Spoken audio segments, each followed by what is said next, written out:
Improve It peeps. I am just honored to have today's guest on the show. If you have been scrolling Instagram or LinkedIn and you see awesome illustrations of emotions, you have seen the work of our next guest, 𝗟𝗲vr𝗿 of the popular Instagram account @𝗟𝗲vr𝗿. Not just Instagram, Liz is all over LinkedIn with these beautiful light blue illustrations with Venn diagrams and graphs that talk about emotions that we as human beings process.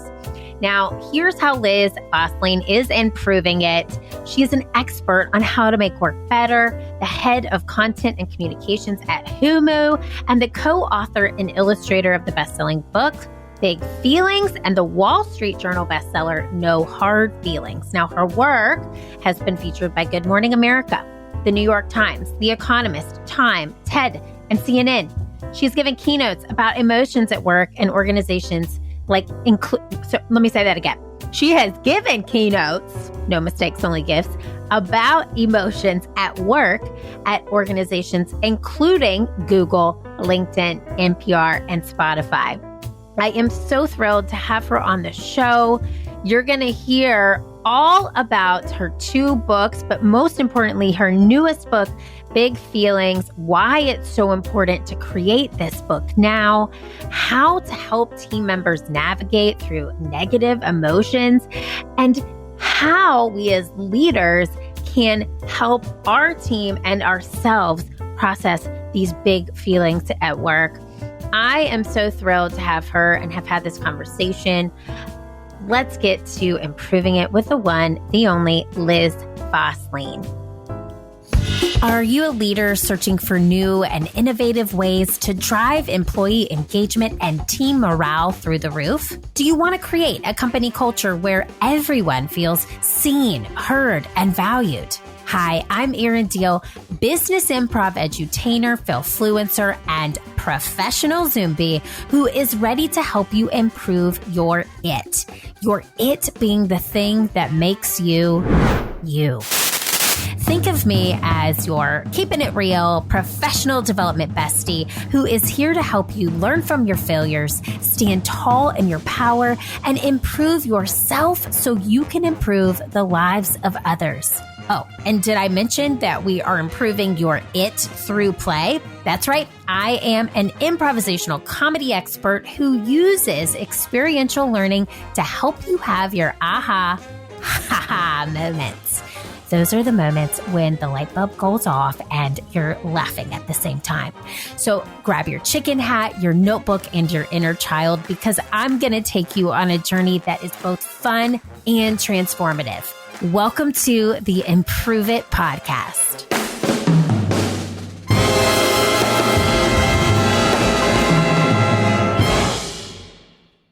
Liz, I am so excited to have you on the Improve It podcast. Welcome, my friend. Welcome.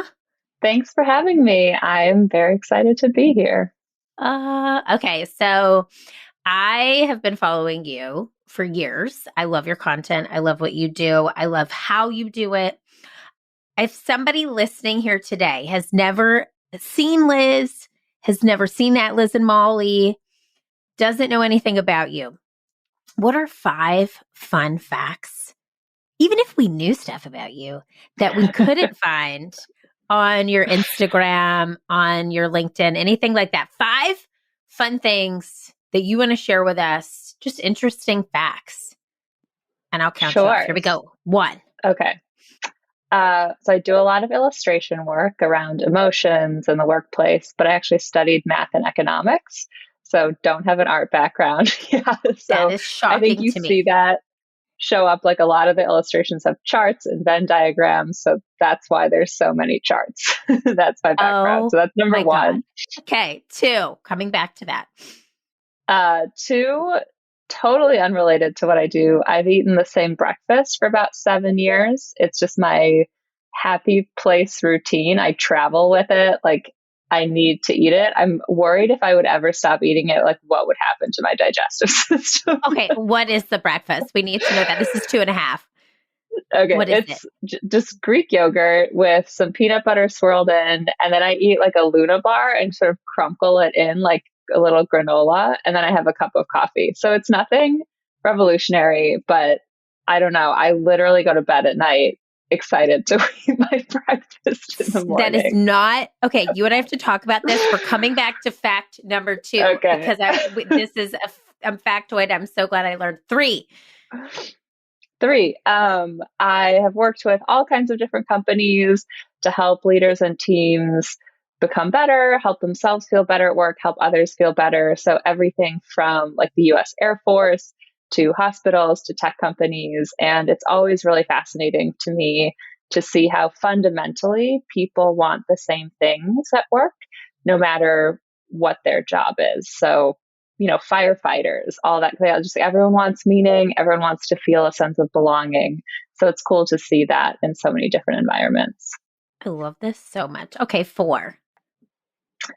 4, I just had a baby 3 months ago. And so, as we start talking about emotions, I feel like I have a lot of them. And it's also funny to watch my son cry, and sometimes he'll laugh and then cry and then laugh again. And it sort of makes me realize that we're all kind of just big babies. When I haven't slept, when I'm hungry, I'm more likely to cry. So it's humbling.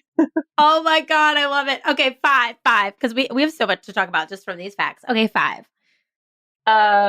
5 is my favorite part of both books, which is a small detail as an illustrator, is that the inside cover has it's like a little patterned illustration.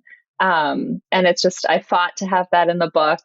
It's very small. It's like a design element, but it always delights me. It's one of my favorite things that I got to slide into the books. Yes. You're like, this is my win. This book is a win, but this right here, this pattern is my win. I love it so much. Okay. We have to unpack so many of these facts, but I want to start with number 2 because it's so important. What type of Greek yogurt is it? Ooh, so I have tried all the Greek yogurts. Yeah, no, I'm here for this. It's just plain non-fat, so I like the tanginess.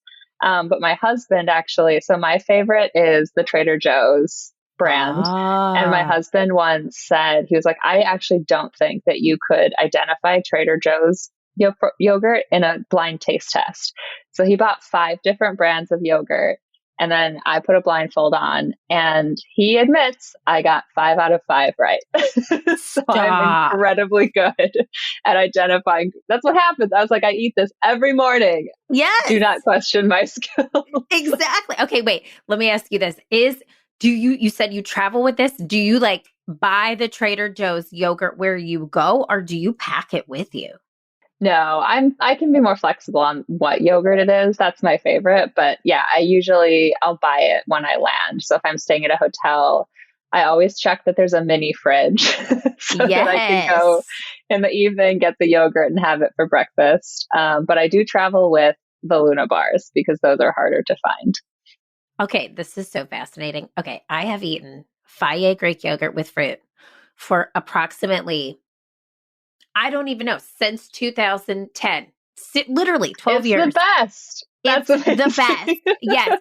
And no, so this is where I get crazy. Sometimes I'll do raspberries. Sometimes I'll put strawberries in there. Sometimes I'll put just almonds or granola. Like what? But no, that's too much variation for me. Okay, see, that's right. I'm nuts when I add the nuts.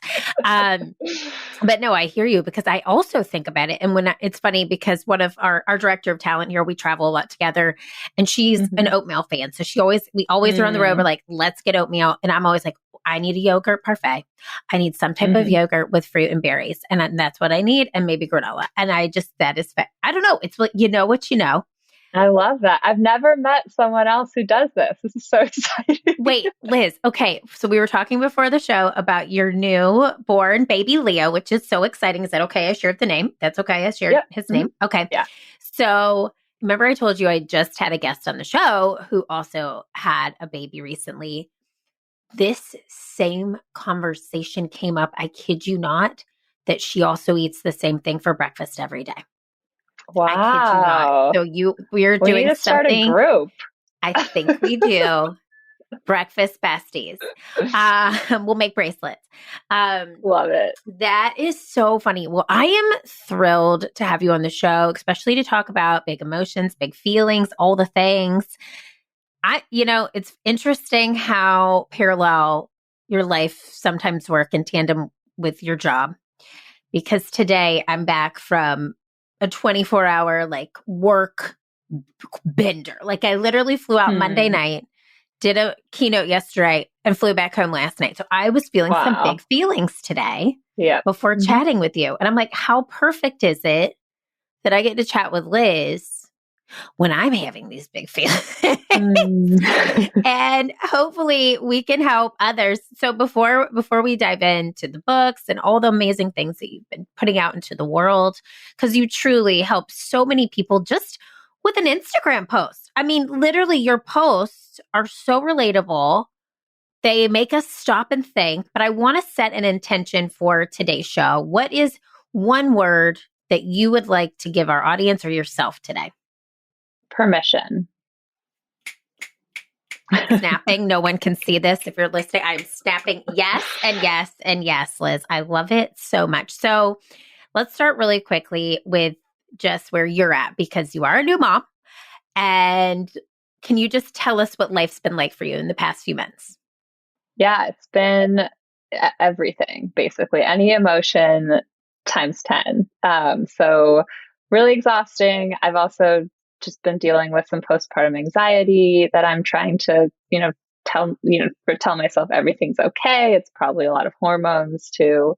But then also just magical and delightful. And actually we talked about this. It's also been a really big identity shift I've always been someone who I love my career. I love what I do. I also love this little baby. And so now it's kind of I'm ending my maternity leave. So it'll be interesting to see how those two reconcile, because I think the biggest realization I've had with a baby is how limited time is. It blows my mind how I don't know what I do, and suddenly it's 7 p.m. and I've been running around. And I'm just like, oh my gosh, I had no time to even look at my email or respond to a text today. And that's getting better because I'm getting the hang of things. My husband helps out a lot, which is great. So, help, unsurprisingly, is very helpful.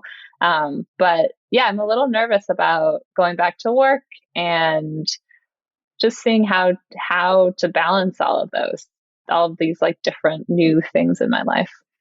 I hear you so hard. Thank you for being vulnerable and just sharing that journey, because it is so hard. A lot of women struggle with it. I struggled with it. And I'll remember too being like, I wish I had an extra pair of hands. Like, honestly, I couldn't. I remember being like, how do you physically do anything with your phone? And I remember some of my best friends having children and texting me up a storm. I'm like, what is that? How does that happen? Because I was not, I'm just going to share this. My son never latched, so I couldn't breastfeed. So I was constantly bottle feeding, and I didn't have hands. And so they're texting all the time while they had children. And I'm like, what were you who was texting for you? Were you using voice to text? I hear ya. And that's a lot of feelings. It's a lot of emotions. It's a blessing. It's the most beautiful thing, but it's also hard because our bodies just went on a roller coaster for a year plus. And then you've got the fourth trimester, which is adjusting to life post-birth. So I'm so here for you. There is an army of women out here to support you. And I appreciate you sharing that, because it is so real. And now, okay, I want to talk really quick, because you have 2 best-selling books. Very appropriately titled, No Hard Feelings, and now this book, Big Feelings. And I heard, so we were both on the Passion Struck podcast, shout out to John Miles, but I heard you mention on his show that your publisher was skeptical about publishing this book, Big Feelings. And I want to ask you, why do you think it was so important to create this book at this time, at where we're at right now? Yeah. So the quick backstory is the first book, No Hard Feelings, which was about emotions and teamwork leadership, came out February 2019. And then later that year, Molly, my co-author, and I, we both went through really hard times in our personal lives. So I lost my father-in-law to cancer, and it was one of those situations where there just is no silver lining. There's no bright side. There's not an affirmation that you can say to make yourself feel better. And Molly went through something similar. And so we came up with this book called Big Feelings, which is kind of ironic after No Hard Feelings, but it really, we wanted to explore what happens when things feel overwhelming and the tactics that you might normally try no longer work, when it's more of a recovery process as opposed to here are 3 tips for improving your situation. So we pitched that to our publisher in January 2020. So this is pre-pandemic. And the feedback we got from them was that it was kind of a depressing topic, and was there really going to be an audience for big feelings? And I love our publisher. I think they were just responding to, things were, I don't know want to say they were good, but things were semi-normal in January 2020. So they passed on that idea. Then comes the pandemic. So much happened. So in June 2020, they came back and were like, hey, remember that book about anxiety and burnout? We think we want to publish that. Yeah. And what's been interesting with it is, so it definitely was the book was published because of the pandemic, because the world went through all of these really difficult emotions together. But as Molly and I have been talking more about the book, and even as we were interviewing people as we were writing it, what struck me is that the majority of the stories were actually not pandemic related. So even though the pandemic maybe changed how vulnerable we're willing to be, especially at work, people were feeling all of these things before, during, and unfortunately will continue feeling them. And I think it's just a reminder of it's normal if you live long enough. That's what you're signing up for. You're going to lose people you love. You're going to fail at some point. You're not going to have things work out. You're going to be anxious. You're going to compare yourself to others. And I think if we can just accept that those are parts of life, and there's also obviously amazing parts of life, it helps us feel a little better when we're going through it, because we know we're not alone. We don't need to stigmatize ourselves for having a normal range of emotions. 1,000%. I love that so much. And I love that you said, you are not alone. And I think for many people, 2020 to 2022, I always say is like the longest decade. Because it really felt like it's for me personally, it feels like I'm not only processing the past 2 years, but I had some sort of pent up things that I hadn't processed that just amplified and are now manifesting themselves as physical pain. Like I've had chronic back pain for the past year, basically. And I think this is so awesome to even bring this topic to the forefront of organizations and company cultures, because we saw in this time period, we as human beings are really showing up authentically, dare I say, real, when we're sitting at home and we can see what's going on behind the office desk, behind the fancy walls and the glass doors of a beautiful office building. We saw people's real lives, and allowing those people to have big feelings and process them in a real way is so important. So I'm so glad that your publisher finally realized in June that it was time.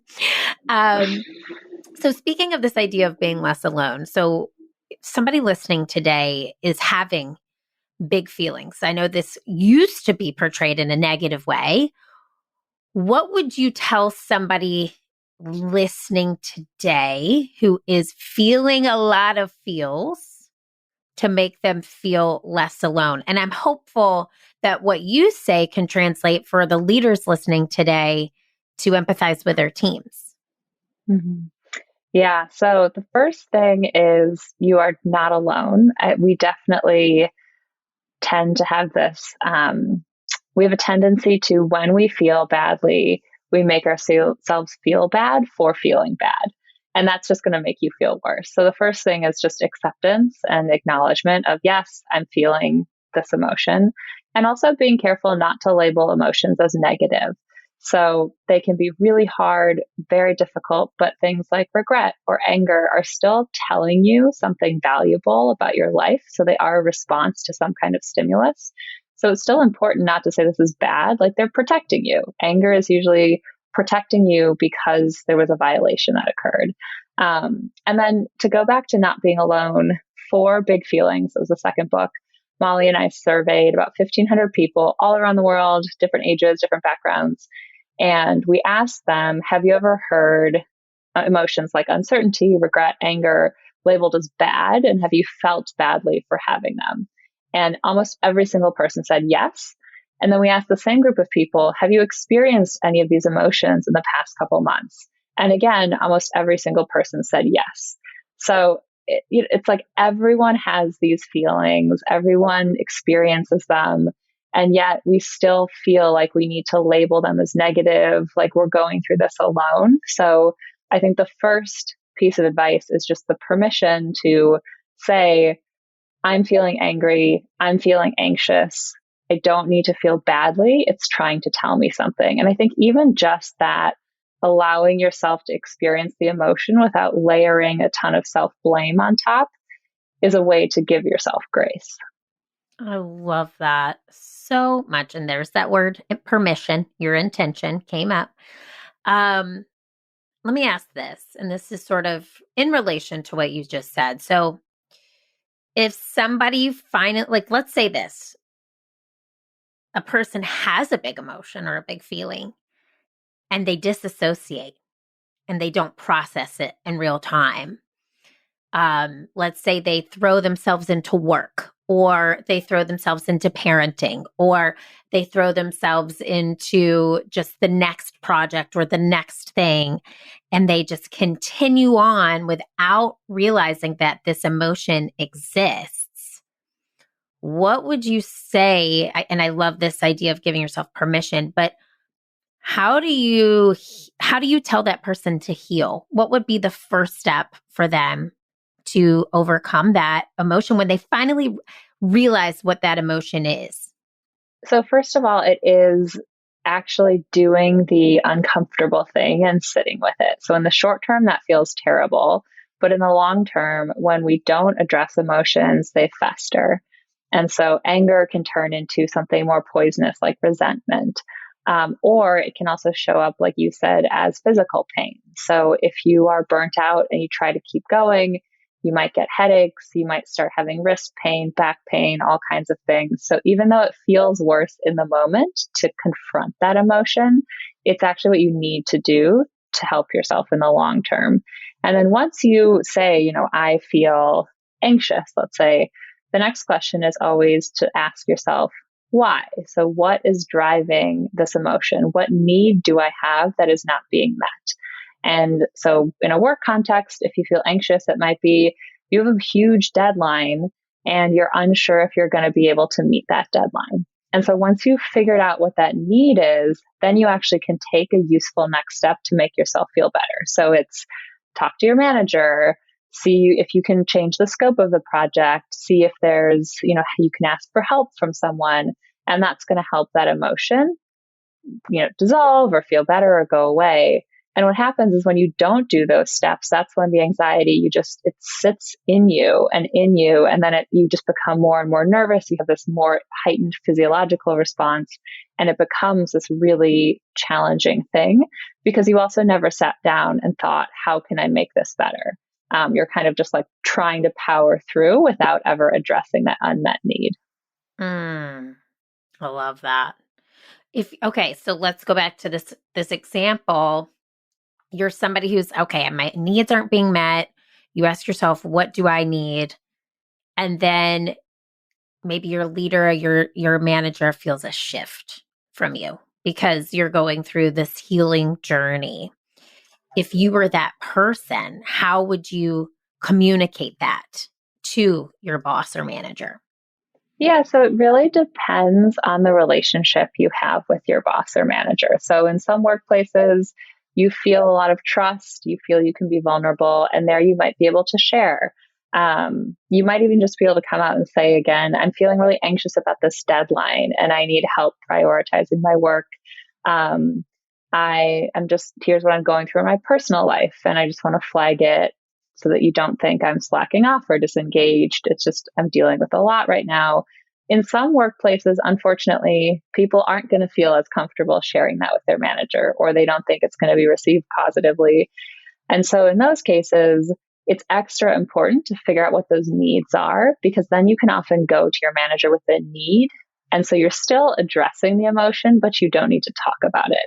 So again, if it's, I'm really anxious because of this looming deadline, you might go to your manager and say, here are the 5 things I'm working on this week to hit this deadline.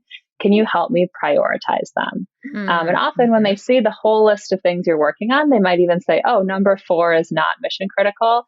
Why don't you just drop that? And so it's a way of helping yourself feel better, but still going to your manager and focusing it on the work, which some people, again, unfortunately, not every work environment is one in which people are going to feel comfortable like sharing everything with their boss or talking openly about feelings. So then talking about the need and how they can help you with that can be really effective. I love that. And I think it's important too for leaders to see that struggle with your team member and help them navigate. What would be an easy question for a leader to ask a team member if they see them struggling and may realize that, hey, this person's having some big feelings? What would be a question that you could ask? Yeah, I'll give 2 just so people have options. Yeah. The first is, what is one thing I can do to better support you? So research shows if I ask you, is there anything I can do to support you? It's really easy for you to say, no, that's fine. And then the conversation continues. But if I say, what one thing, I'm kind of forcing you to give me something specific and actionable. And so it's just much more likely that you'll get a response where you actually can, do something about it. The second question, if people want another option, is kind of a 2-parter. So what's been a win for you over the past week and what's been challenging? And I like that one because it doesn't just focus on the challenging. By having them focus on a win, you give them recognition, you can offer them praise, you remind them that they're capable, and then they might feel a little more confident sharing what's challenging, because it's not just, oh, I'm really going through it. It's, oh yeah, I did do this amazing thing. And so this is challenging, but it doesn't make me a terrible employee, a terrible person. It's just, part of the variety of life is that some things are going well. Yeah, and some things are not. So what one thing can I do to better support you? And then what's been a win and what's been a challenge over the past week? Oh my God, I love it. I wrote those down. Those are amazing. And we say, what's one thing I can stop doing and one thing I can start doing in our weekly meetings. Oh, I love those. But I like yours because it's then, we also try to do a peak every week, but I like, what's the win and what's been challenging? I'm going to try that. We're going to change it up. We're going to get a little nuts. Cool. The peak is something like the highlight of your week. Yeah, we always do like, what's your peak from last week when we always do our weekly team meeting. And that's a reflection point, but the start and stop is where we sort of talk about the challenging, but I like the way you framed it. So I'm going to use that, Liz. Thank you. You've Cool. impacted one person and now many. Okay. So let me ask you this. I love your podcast with John on Passion Struck. And you talked about letting go. And letting go, I think, is something that when we have big feelings and big emotions, it's not easy to do, because I think for me personally, a lot of times my pent up emotions come from not letting go and trying to control things. It's type A. Recovering perfectionist, turn fail fluencer. Love it. So what have you done to let go in your life? And by letting go, I sort of mean not trying to control things, not trying to make them perfect. What have you seen or done in your life to let go of control? Well, one is I had a baby and I just don't have control over anything anymore. That is a fact. So it's like a crash course in, yes. Wow, I'm just frantically reacting. But so for a maybe more scalable answer, I would say One thing that I do is I try to, when I feel myself, so for me, when I notice I'm not letting go and I'm trying to control things that are beyond my control, I start to feel really anxious and panicky. And so when I do that, now I have an intention around just stopping and asking myself, am I creating urgency where there doesn't need to be any? So often what happens is I just want to get through my to-do list, or I want to finish this task. And I have, again, I feel just so much adrenaline around it.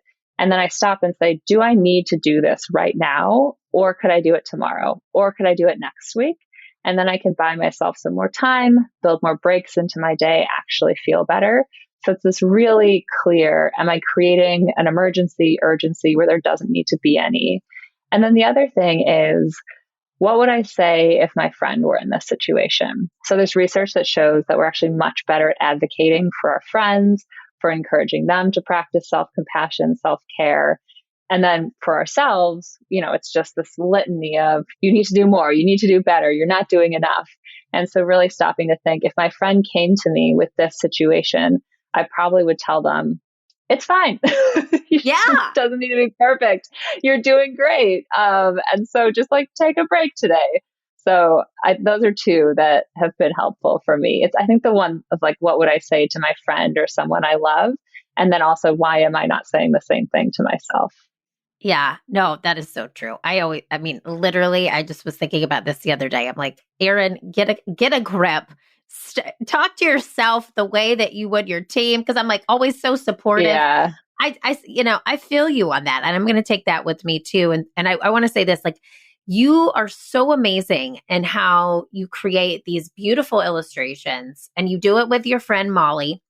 And so, well, you create the illustrations. I want to talk about your relationship, speaking of friends, but I know as a creative entrepreneur myself, you have to be in this sort of flow state and not in this sense of urgency and reaction in order to be creative, right? So I feel that just goes hand in hand. And I wanted to ask that because I read on your website how you and Molly met, because you're at Liz and Molly at Instagram and all of your illustrations.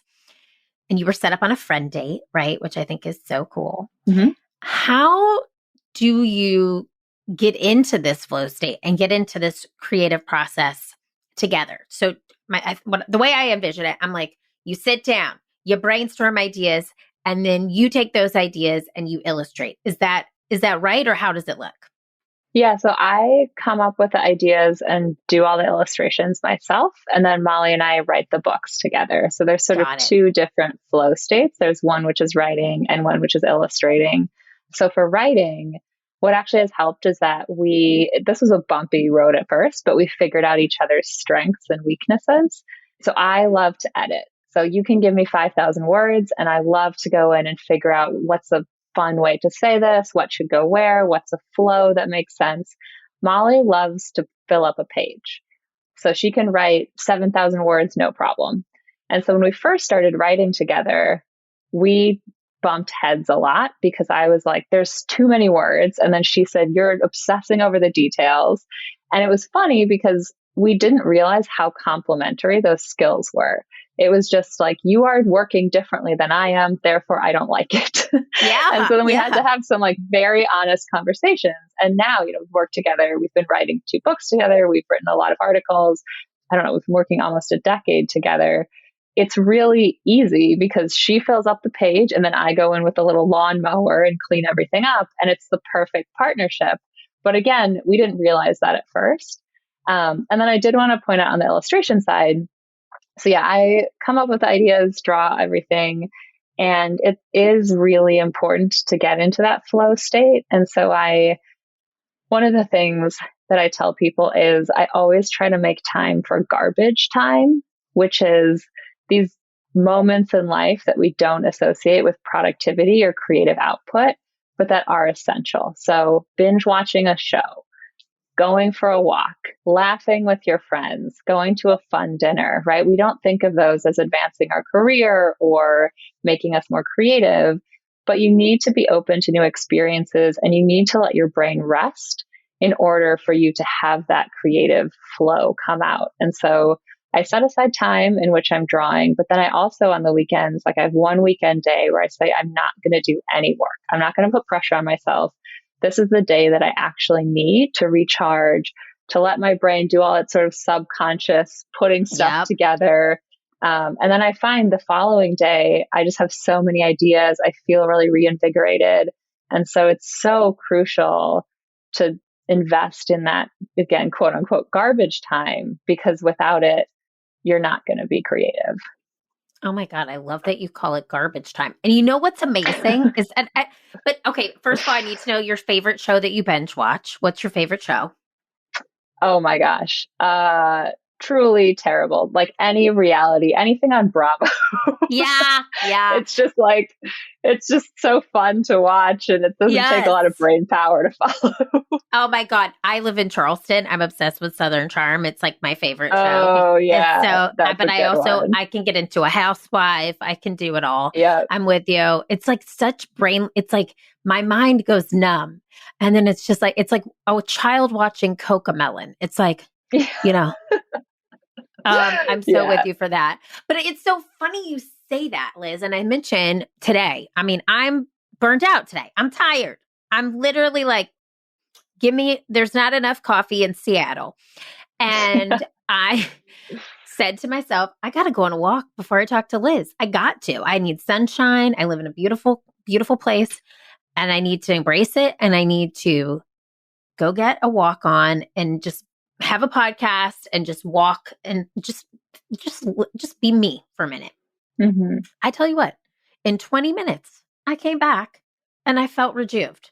Yeah. And it's so true. You need that. And it's like, I don't think people recognize that enough. And the fact that you recognize that you need that flow state, that in order for the flow state to exist is so perfect. I want to talk about these illustrations really quick because they're everywhere. Did you know you would have this blossom in your career when they started taking off? What was that like for you? No, not at all. I think one of my friends was actually, this is even before the books. I was always doodling and drawing little things, and I would send some to her, and she finally said, "Hey, you should put these on the internet somewhere." I definitely didn't go into it being like, I'm going to create a social media account and post illustrations to it and grow the account. It was very, I'll just throw some of this stuff online and see what happens. So I got really lucky in that sense. But it's essentially therapy for me. So what I really love about it is everything that I post is just what I'm feeling. So that's almost always where I draw the inspiration, is I'm feeling really stressed, or I'm feeling overwhelmed by the world, or grateful for something. And the illustrations are sort of purposefully simple because I don't want to disclose too much personal information. But then the unintended benefit of that was that I think it makes them like anyone can relate to them, because it's not like this is an illustration by a woman who lives in San Francisco who, whatever details of my life. It's really like, this is just a human feeling things. Yes. And ultimately we're all humans feeling things. And so it's just so cool to see people from all around the world, people who are very different than I am, will send me messages and say, this resonated with me. And that, it's just like one of the most magical things that has happened in my life. It's very cool. So cool. Well, I saw one you just posted recently. It was like the iPhone alarm clock, and it was like where I want to be, like who I want to be. And it was like 7 a.m. and it was like where I actually am, 7:30. Yeah. And it was like, that is me. Because I have struggled with, truly, it has taken me years to make myself get up and do things that I want to do before my son gets up. So I'm with you. And I love it. It's like you can see yourself in them. And it goes back to you helping people not feel alone and just making people feel as if they're heard through your artwork, which is so cool. And now your books. Let me ask you this. On this show, we always say the name of our show is Improve It. The name of the company is Improve It. But your it is your purpose, the one thing that you're put on this earth here to do. So Liz, what is your it? think it's just people's relationships with their inner selves, with your emotions, not beating yourself up for what you're experiencing, and then also just helping people treat themselves with a bit more kindness, because I think that will ripple out to their interactions, to the workplace, to everything else. Permission. Give them permission. That's like your intention, which is your it, which I love. Okay, so I got to end this with something really fun. It's called the Fail Yeah Lightning Round. So I'm, like I said, I'm a fail-fluencer. I love a fail. So like I said, recovering perfectionist turned fail-fluencer. It's super easy, super quick. I'm going to just give you some rapid fire questions, and I just want you to respond with one-word answers. And if you say more than one word, I'm just going to say fail yeah in a creepy, weird voice like that. Okay. Are you ready for the Fail Yeah Lightning Round, Liz? I think so. Here we go. You got it. Okay. One word to describe your early career. Confusing. One word to describe where you now are in your career. Content. Ooh. One word to describe your leadership style. Supportive. One word to describe your work from home / new mom fashion style. Sweatpants. Yes. And one word to describe this interview. Fun. Yeah. Yes. Okay. If our audience, the Improve It peeps, wanted to find you, they want to connect, obviously at Liz and Molly, but where else could they find you, and what else could they learn from you?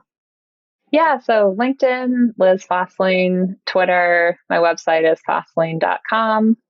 It's a confusing last name. It's hard to spell, but if you try, it's very unique. So you'll probably end up there. Yeah, I think those are the best places. And then my contact info is on my website. So I always love it when people get in touch. Yes, and we'll link all of that in the show notes too. But Liz, I got to tell you, I'm so happy that you were on the show. I'm having some big feelings about you being here today. And you're just awesome. So thank you for just having this conversation, for sharing your work with the world, and please continue to do it. We need it. And I'm so grateful that you give us permission to be our best, most authentic selves. Yeah. Thanks for giving me a platform today. I really appreciate it. Oh my God. Thanks for giving us this time. As a new mom, I know what that's like. So congrats again. And thank you so much.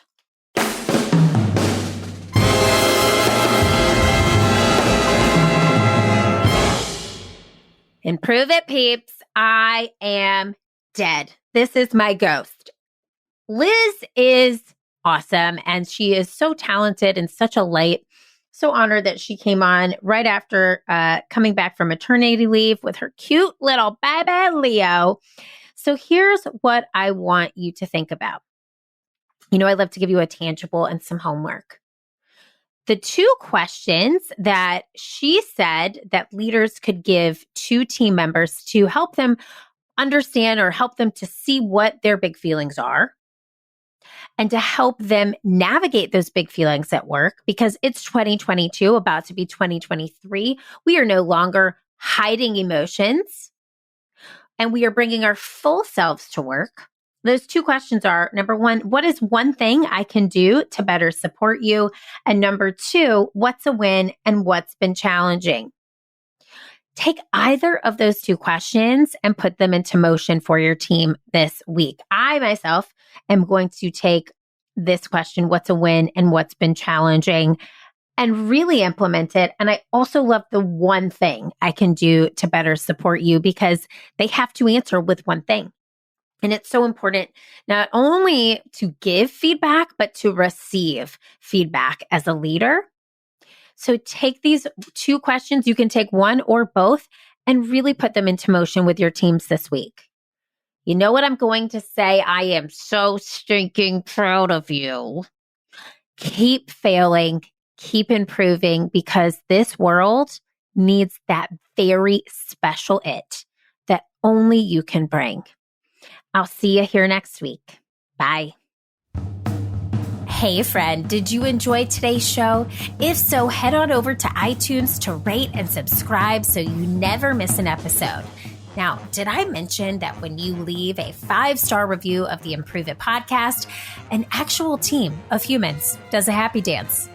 That's right. So leave a review for us on iTunes, screenshot it, and send me an email at info@learntoimproveit.com. I'll send you a personalized video back as a thank you.